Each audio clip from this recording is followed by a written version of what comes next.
रत्नाकरा धौतपदां हिमालय किरीटिनीं ब्रह्म राजर्षि रत्नाढ्याम वंदे भारत मातरम। हमारे मध्य में हमारे मुख्य अतिथि के रूप में विराजमान हमारे अत्यंत देश के लोकप्रिय एवं गतिशील केंद्रीय मंत्री श्री नितिन गडकरी जी, विभिन्न नेत्र बैंकों और हॉस्पिटल्स के माननीय चिकित्सकगण, कामबा टीम के माननीय सदस्य एवं देश भर से जुड़े हुए सक्षम के कार्यकर्ता बंधु भगिनी। कोविड काल समस्त विश्व के लिए एक अत्यंत भयावह काल रहा है। इस काल की चर्चा करना प्रारंभ में ही इसलिए उपयोगी समझता हूं क्योंकि सक्षम ने इस काल का बहुत अधिक सकारात्मकता के साथ उपयोग किया है तथा इस चुनौती को स्वीकार किया है।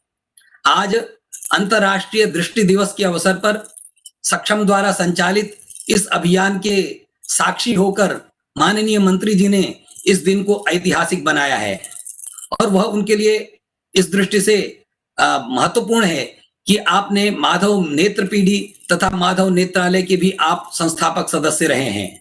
प्रतिस्पर्धा यद्यपि हमारी मूल प्रकृति का हिस्सा नहीं है, किंतु आपस में इस अभियान को सघन तथा व्यापक स्वरूप प्रदान करने के लिए आज हमने इस प्रवृत्ति को भी सदुपयोग करके स्वीकार किया है। यह स्पर्धा अत्यंत सफल रही है। आज यह स्पर्धा पूरी हो रही है, यह अभियान अभी बाकी है। इस अवसर का लाभ लेते हुए स्पर्धा का आयोजन हुआ था, अतः सर्वप्रथम 3 प्रांतों और 10 जिलों के कार्यकर्ताओं को भी मैं बधाई देता हूं। शेष अन्य सबको भी इसलिए बधाई देता हूं कि अर्जुनस्य प्रतिज्ञे द्वे न दैन्यम न पलायनम, इस प्रवृत्ति को स्वीकार करके उन्होंने इस अभियान में भरपूर भाग लिया।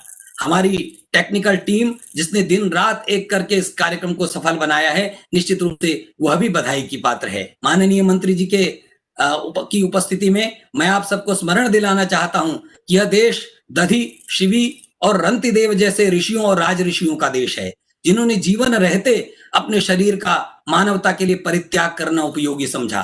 किंतु हमारा यह अभियान देह के समाप्त होने के बाद, मृत्यु के बाद नेत्रदान करने के अभियान से जुड़ा है। इस संकल्प को लेकर हमने इस अभियान को निश्चित रूप से सफल बनाया है। 14 दिन में 43 प्रांतों तक हमारी पहुंच, 678 जिलों तक हमारी पहुंच और 3,08,148 संकल्प पत्रों का भरा जाना, यह हमारे सक्षम के विस्तार का एक स्वरूप है। मैं अंत में ये बात अवश्य कहना चाहता हूं कि ये राजमार्ग का मंत्रालय भी माननीय मंत्री जी के पास में है।